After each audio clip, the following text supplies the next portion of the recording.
I would like to welcome you all to a unique course that we have designed here at IMMAST. A course that will allow an ENT surgeon to go through the entire process and learning about sleep apnea.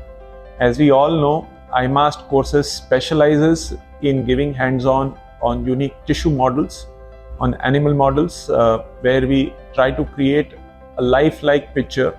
We plan to include both a nasal endoscopic turbinectomy along with a palatoplasty for this course.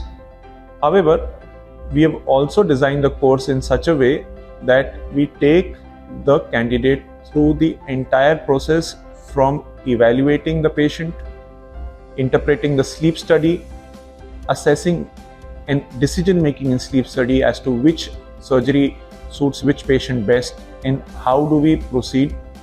We have also included interesting sections where we assist the candidate in starting out in their sleep practice and how in a resource constrained scenario also one can do justice in providing good care to our patients suffering from sleep apnea. Sleep apnea, as we all know, is perhaps one of the most common conditions that we see on a daily basis in our clinics. This course is designed to enable us in addressing our patients' need far better. So looking forward to welcoming you all to the course and good interactions and good learning.